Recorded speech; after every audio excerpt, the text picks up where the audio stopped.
So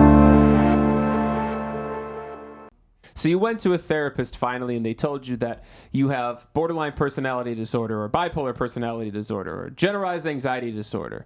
So what do you do then? Well, I went through it, and we want to talk about that today, about how while that doesn't mean nothing, it almost means nothing. My name is Jim. This is Ennis. And we're Inner Solutions, a company dedicated to providing mental health resources for those in need from those who are able to sustainably work through it. So this video is called Don't Identify with Your Diagnoses, and there's a reason for that. All of these mental health diagnoses are a grouping of symptoms, a grouping of feelings that they diagnose with a lot of overlap between diagnoses. And what we find a lot is in our chats or live streams, a lot of people say, well, I'm this, I'm depressed. I was diagnosed with XYZ, and so that means XYZ.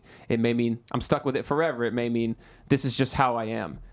No, it doesn't at all. Any mental health diagnosis is not a life sentence in anything. It's just a state of where you are right now. Yeah, one of our core messages, if I had to summarize it, is you are not stuck. You really, really are not stuck in whatever situation you're in, whatever pain you're going through. This is something that can be overcome. This is something that can be improved upon. Maybe you'll have to live with some version of, let's say you lose your legs. Okay, you probably can't walk again. Does that mean you have to be in the same suffering that you are in right now forever? No. Let's say you get diagnosed with some illness, some kind of issue. Does that mean you'll have to deal with it maybe for the rest of your life? Yeah. You may have to take a certain pill for the rest of your life. You may have to go to certain treatments for the rest of your life. But the experience, the suffering, the pain that comes with all that does not have to be the same.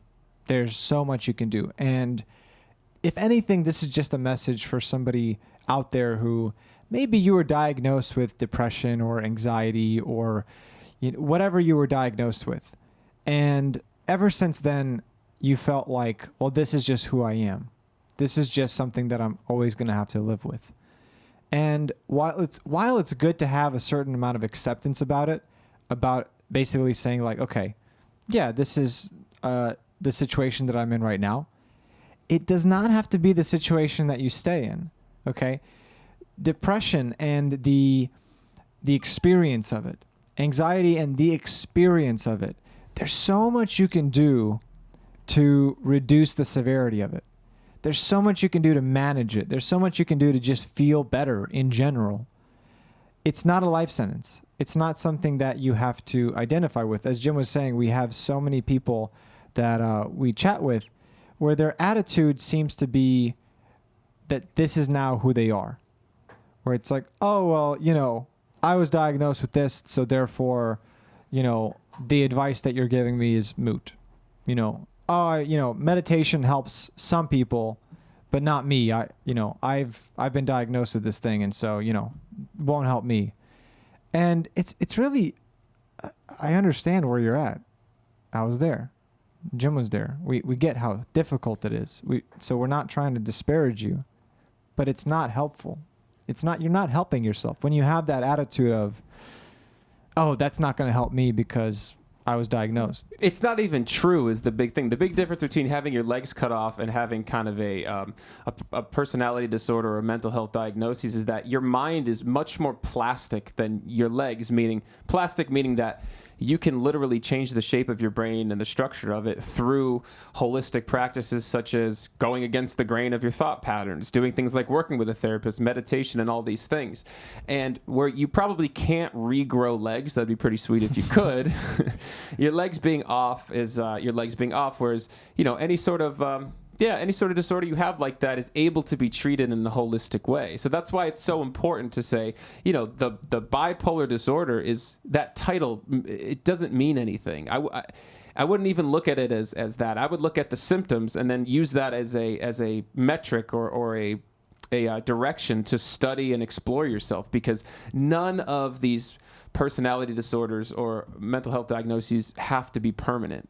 They're all able to be incrementally or exponentially changed and shifted in your life. And so it's so important that you don't take on this as an identity. You don't take this title on as, well, this is what I am. This is something, this is a behavior, this is a pattern, this is a process of which you've been operating in it. And while, you may not have chosen your environment and your genetics and all these different things that are factors in where you're at, you're able to choose to shift and change that around.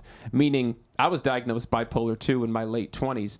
And it was simply a meeting with a psychiatrist where I told him some of the symptoms I was having, these mood swings I was having, and he diagnosed me. There was no test, there was no written inventory, anything like that. And now I don't have those same behaviors. I don't have those same mood swings. I don't have the same dips and go into the same depressions. And that's just a testament to this idea of your mind being plastic and the neuroplasticity, meaning you can change your life completely. You can help these parts of you that are reactive and severely, shifting from this way to this mood to that mood, and learn how to emotionally regulate and learn how to find that emotional balance. Therefore, losing this diagnosis. I'm not sure what else to add besides just continue to do things that can help you. Even if you've been diagnosed with something very, very serious, even if there's an actual chemical imbalance that you're dealing with, you can still meditate and eat healthy and exercise. And just doing those 3 things is going to help. It's not, maybe it won't make everything better. Maybe it won't heal you 100%, but having that attitude of, okay, I am still capable of taking action to dramatically improve my situation. That's really, really helpful to have. But when you throw in the towel and kind of use the diagnosis, the label, as this end-all be-all judgment and kind of just give up, then it tends to become a self-fulfilling prophecy. That's where it's most dangerous. It's a self-fulfilling prophecy that a lot of people get stuck in.